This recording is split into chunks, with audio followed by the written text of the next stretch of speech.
গল্প মেঘদূত, লেখিকা ইশরাত জাহান ফারিয়া, পর্ব জয়। কী করবো আবার? আপনি তো ভয়ে মরে যাচ্ছেন। আচ্ছা, আমার হাত ছাড়ুন। আপনি এভাবে ধরে রেখেছেন কেন? আপনার মতলবটা কি? মতলব মানে আপনার মনে কোনো কুচিন্তা নেই তো? একলা মেয়ে দেখে আমার সাথে অসভ্যতামি করতে এসে থাকলে সেসব ভুলে যান। আমার ব্যাগে ছুরি আছে, সোজা পেটে ঢুকিয়ে দেবো। শৌখিন প্রথমে রাগলেও খুশবুর শেষ কথাটার তার প্রচণ্ড হাসি পেল। মুখে হাসি হাসি ভাবটা ঝুলিয়ে রেখেই বলল, তো মিস, আপনার নামটা কি? দেখুন, আমার হাত ছাড়ুন। আগে নাম বলুন। কি অসভ্য রে বাবা!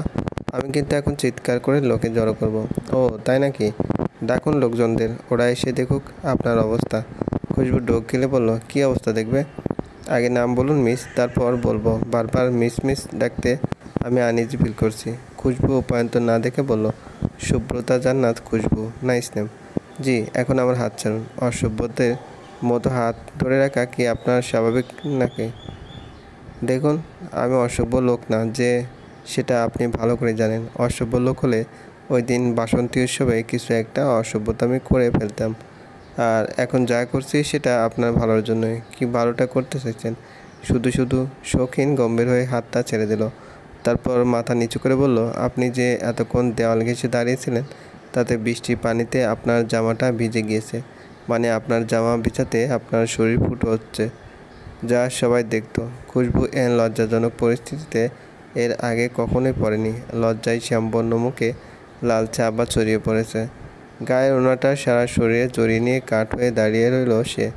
কি দরকার ছিল সাদা জামা পরে বাইরে বেরোনোর? খুশবু, তুমি আজীবন বোকায় থেকে যাবে নাকি? নিজেকে প্রশ্ন করল সে। বাইরে বৃষ্টির ঝাপটা একটু কমেছে তখন। মেঘ ডাকছে গুরুগম্ভীর স্বরে। রাতের আধার কেটে ধোয়া ওঠা ভুতুড়ে কুয়াশারা জেঁকে বসেছে প্রকৃতিতে।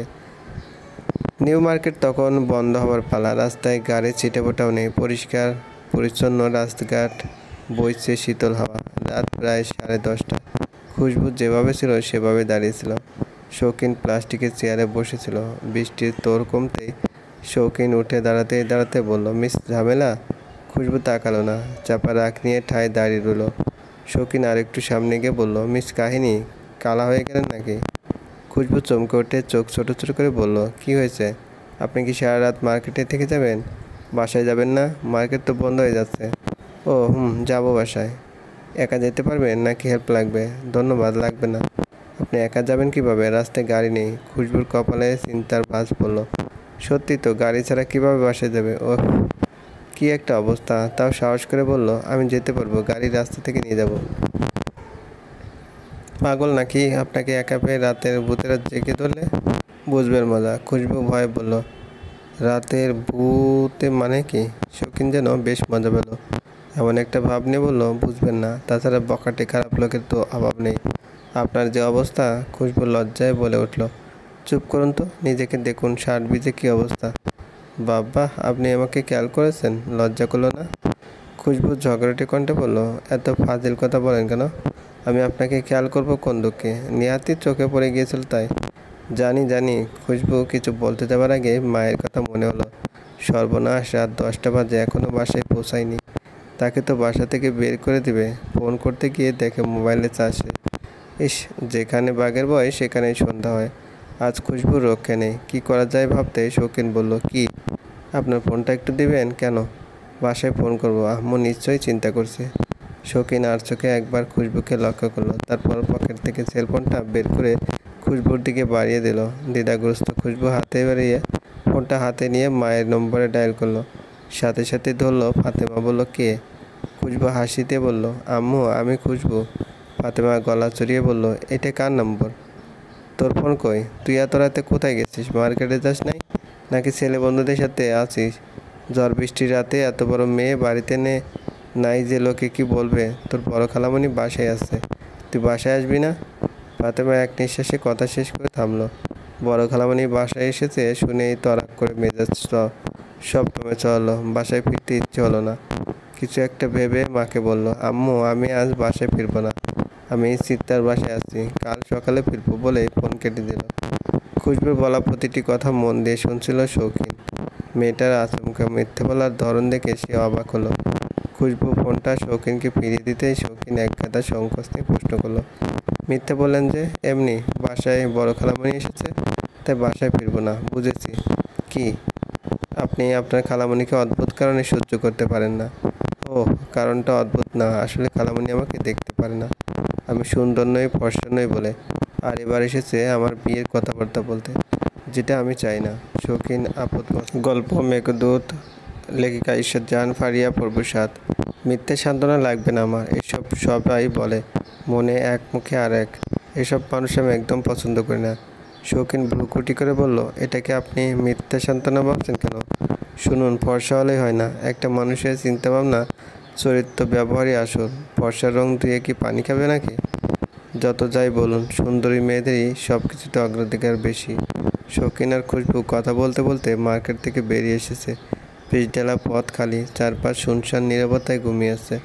গাছের পাতা বেয়ে টুপটাপ করে শিশিরের মতো ঝরে পড়ছে বৃষ্টির ফোঁটা। গুরুম গুরুম শব্দে মেঘ ডাকছে কনে কনে। বাতাস ঠান্ডা, যেন পৃথিবীর বুকে হেঁটে চলেছে দুজন মানবী অচেনার উদ্দেশ্যে। সেই রকম একটা ভাব কাটিয়ে শৌখিন বলল, নিজেকে এত ছোট ভাববেন কেন? কে কি বললো না বললো সে কথায় পাত্তা দিলে কি চলে? কি করব বলুন? নিজের আপনজনেরাই যখন বলে আমি দেখতে ফর্সা নই কেন, সুন্দর নই কেন, তখন তাদের চেহারা দেখতে আমার ঘেন্না হয়। শৌখিন দাঁড়ালো একটা গাছে হেলান দিয়ে। তারপর আপদমস্তক খুশবুকে খুঁটিয়ে খুঁটিয়ে লক্ষ্য করে ঠোঁট ভিজিয়ে বলল, আপনি দেখতে মোটেও অসুন্দরী নন। এই তো, আপনার মুখটা দেখতে ঠিক শ্যামদেবীর মতো। আসলে জানেন তো, পৃথিবীতে সবচেয়ে সুন্দরী হলো শ্যামবতী মেয়েরা। ওদের মুখে সবসময় আলাদা সৌন্দর্য থাকে, চাইলে টের পাওয়া যায়। এসব সবাই বলে। খুশবু হাত বাজ করে দাঁড়িয়ে বলল, সবাই হয়তো বলে, কিন্তু আমি সত্যি বলছি। এক গাদা ফেস পাউডার মেখে সুন্দর হওয়া যায় না, যদি না তার মন সুন্দর হয়। আর তাছাড়া বেশিরভাগ ক্ষেত্রে ফর্সা মেয়েরা অহংকারী হয়। তাই এজন্যই আমি ফর্সা মানুষদের খুব একটা পছন্দ করি না। খুশবু মুচকে এসে বলল, তাহলে তো আপনিও অহংকারী, যেহেতু আপনিও বিলাতি ফর্সা। শৌখিন ডাটিয়ার হাসি দিয়ে ঠাটের হাতা বাস করতে করতে বলল, এটাই আমার আফসোস, কেন যে শ্যামের দেবতা হতে পারলাম না। সবাই ফর্সা বলে আধিক্যতা দেখায় আমার সাথে। আমার কাছে এসব ফিকে মনে হয়। আর তাছাড়া আমাকে কি আপনার অহংকারী বলে মনে হয়? খুশবু হাসি চেপে বলল, কি জানি। শৌখিন আফসোসের মতো শব্দ করে গম্ভীর মুখে বলল, আমি কিন্তু সবার সাথে সহজভাবে মেশার চেষ্টা করি। অহংকার জিনিসটা আসলে মানুষকে মানায় না, সেটার অধিকারী শুধু সৃষ্টিকর্তা। তাই মানুষকে তার বিপদে সাহায্য করার চেষ্টা করি, কিন্তু তাই বলে এই না যে আমি অহংকারী। খুশবু হাঁটা শুরু করে বলল, ঠিক তাই। শৌখিনে বলা প্রতিটি কথা খুশবু বুঁদ হয়ে শুনছিল। এই মুহূর্তে লোকটাকে একটু খারাপ বা কায়ে পড়া বলে মনে হচ্ছে না ওর। এত সহজভাবে কারোর সাথে খুশবু কথা বলতে পারে না। হয়তো মানুষটার দেবরূপী সুন্দর মুখটার পানে চেয়ে সন্মোহিতের মতো খুশবু অকপটে তো সব কথা বলতে পারলো। আসলে পৃথিবীতে কিছু দেবরূপী মানুষ আছে যাদের সাথে পরিচিত হতে হয় না, হঠাৎ দেখা হলেই যাদের ভীষণ আপন বলে মনে হয়। নিজের লুকানো কথাগুলো যার সামনে লুকিয়ে রাখা যায় না।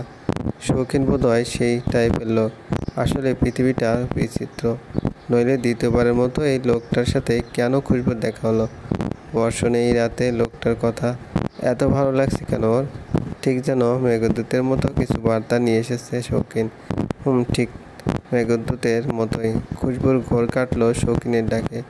মিস ঝামেলা, সরি আপনার নাম বলে গেছি। খুশবু আলতো হেসে বলল, সুব্রতা জান্নাত খুশবু। ও তা মিস সুব্রতা জান্নাত, আপনি এখন কোথায় যাবেন? বাসায় তো যাবেন না? খুশবু কী যেন একটা ভাবলো, তারপর বলল, আমি ধানমন্ডি যাব, আমার বান্ধবীদের বাসা আছে ওখানে। ধানমন্ডির কোথায় আপনার বান্ধবী থাকে? ধানমন্ডি লেকের পাশে ওদের বাসা। আমি যাইনি কখনো ওদের বাসায়। শৌখিন অবাক হয়ে বলল, আমার বাসা তো ধানমন্ডি লেকের পাশে। তো আপনি বান্ধবীর বাসা চেনেন না তো? একা যেতে পারবেন তো? আমার সাথে চলুন না হয়। আপনার মোবাইলটা একটু দেন তো, আমি আমার বান্ধবীকে ফোন করব। শৌখিন সেলফোন দিতে খুশবু চিত্রাকে ফোন করলো। একটু পর চিত্রা রিসিভ করে গুম গুম কণ্ঠে বলল, বল ভাইয়া। এই হারামি, চুপ কর, আমি খুশবু। পরে পরে ঘুমাচ্ছিস আর আমি এত রাতে তোর জন্য রাস্তায় রাস্তায় ঘোরাঘুরি করছি, যত সব। এই কথা শুনে চিত্রা লাফ দিয়ে উঠে বসলো বিছানায়। চোখ থেকে ঘুম পালিয়ে গেল। বলল, মানে? মানে আমি বাসায় যেতে পারিনি, বৃষ্টিতে আটকা পড়েছিলাম। আর এত রাতে বাসায় গেলে জানিসই তো, তো আম্মু কী করবে, তাই এখন তোর বাসায় যাব। চিত্রা খুশিতে গদগদ হয়ে বলল, সত্যি? ইস, তাড়াতাড়ি আয়, তাড়াতাড়ি আয়, সারা রাত দুজন মিলে গল্প করব। আসতেই তো যাচ্ছি, কিন্তু তোর বাসা কোনটা সেটাই চিনি না। আর এটা কোনো প্রবলেমই না, লেকের কাছে দাঁড়াবি, আমি ওখানেই থাকবো। সবাই ঘুমে আছে, আর দাদাভাইও বাসায় ফিরেনি, হয়তো বন্ধুর বাসায়, তাই ওদের চোখ ফাঁকি দিয়ে আসতে কোনো সমস্যাই হবে না। বাই দ্য ওয়ে, তুই একা আসবি কীভাবে? আরে আমার সাথে একটা ছেলে আছে, ওনার বাসাও নাকি ধানমন্ডি লেকের পাশে। আমি ওই ছেলের সাথে আসবো। উনিও বৃষ্টিতে আটকা পড়েছিলেন। How romantic! ইস, আনিকা যদি থাকতো রে দোস্ত। Stop it nonsense. ইয়াদ মিয়ার কাছে উল্টাপাল্টা বলতে আমার বাধ্য করিস না। ওকে ওকে দোস্ত, তাড়াতাড়ি চলে আয়।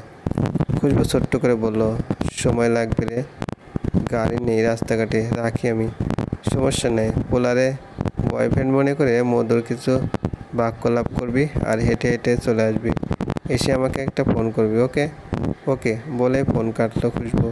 শৌখিনকে ফোন ফেরত দিয়ে দুজনে গাড়ির খোঁজ করতে লাগলো, কিন্তু নিয়তি খারাপ, একটা গাড়িও নেই রাস্তায়। দুজন হাঁটছে পিচঢালা পথে, ভিজে রাস্তা চকচক করছে। হঠাৎ শৌখিন দাঁড়িয়ে পড়লো, আকাশের পানে তাকিয়ে চোখ